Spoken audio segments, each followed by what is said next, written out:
avons entamé une série de visites dans le département de Dakar, notamment au niveau de Grand Yoff, Parcelles Assainies, Cambérène, et finalement ici au niveau de la station d'épuration de Cambérène.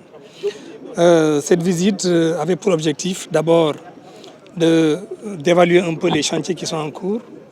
Comme vous le savez, en matière d'assainissement, le président de la République a engagé beaucoup de chantiers au niveau de Dakar. Et ces chantiers ont démarré. Il était donc normal que je puisse venir voir de visu l'évolution de ces chantiers en matière d'assainissement. Ce que nous avons constaté nous rassure.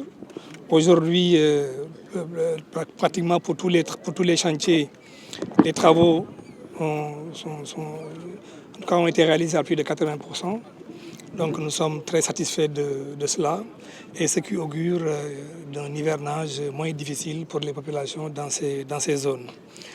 Nous avons démarré par la zone de captage, où, comme vous le savez, il y a un grand bassin de rétention, lequel bassin a pour vocation donc, de contenir les eaux qui viennent des quartiers donc, de Bourguiba, Liberté, Patte-d'Oie, mais également de la zone de captage elle-même.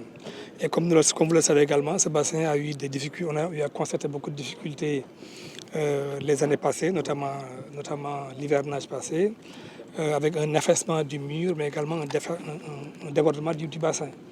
Et le président de la République a pris la décision, à travers la loi de finances 2023, d'inscrire dans le budget un montant de 16 milliards de francs CFA, donc destiné à réfectionner totalement ce bassin à travers une excavation, le renforcement de sa capacité, mais également le renforcement de la capacité de pompage, de manière à ce que ces zones-là soient épargnées des inondations, Inch'Allah, en 2023. Ce qui était une demande fortement exprimée par les populations, et les travaux vont démarrer dans les prochaines semaines, Inch'Allah. Ensuite, nous nous sommes rendus au niveau des Parcelles Assainies, notamment à l'unité 15, qui, comme vous le savez, a également été un gros problème en matière d'assainissement.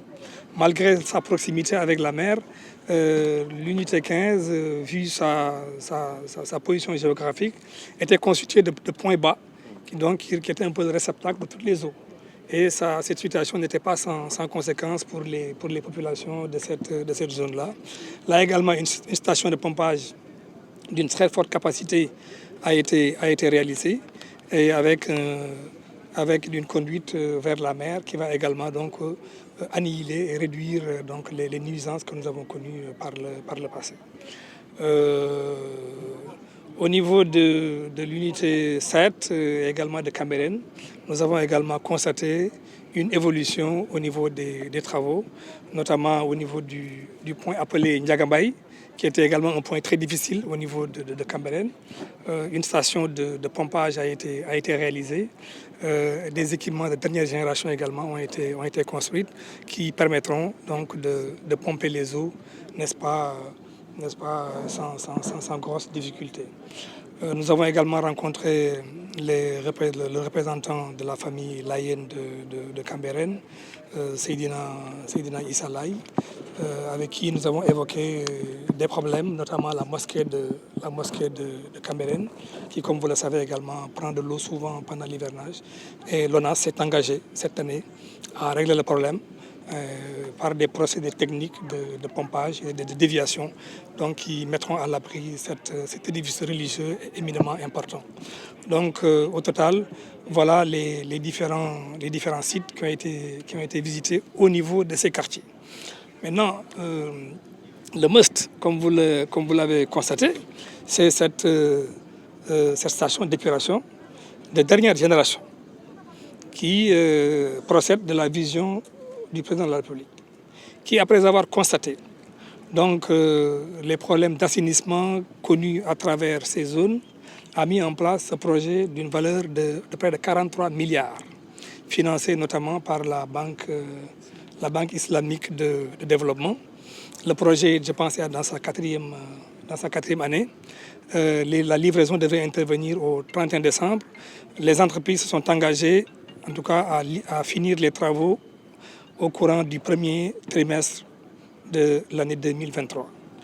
Mais je dois dire que ce projet est un projet éminemment futuriste, avec un système de traitement des eaux usées qu'on ne voit nulle part en Afrique et qui aura pour effet majeur de réduire donc les inondations au niveau de ces quartiers, mais également de créer ce qu'on appelle des sous-produits de l'assainissement, qui va produire du biogaz, je dis bien du biogaz, qui va produire de l'électricité, qui va produire également de l'eau, mais également de la boue pour nos fermiers et pour nos zones maraîchères. Donc c'est un projet éminemment important qui aujourd'hui est dans sa dernière phase. Et en tout cas, j'ai été très satisfait de l'avancement des travaux. Et je profite de cette occasion pour remercier toutes les équipes de l'ONAS, mais également les entreprises, notamment espagnoles, les bureaux de contrôle, CDE, SVTP, et toutes les autres structures qui se sont engagées à réaliser ce beau joyau qui, faudrait-il le rappeler, va drastiquement diminuer et réduire donc les conséquences des inondations au Sénégal et installer notre pays dans le concert des nations en tout cas, qui ont réussi à régler la question de l'assainissement.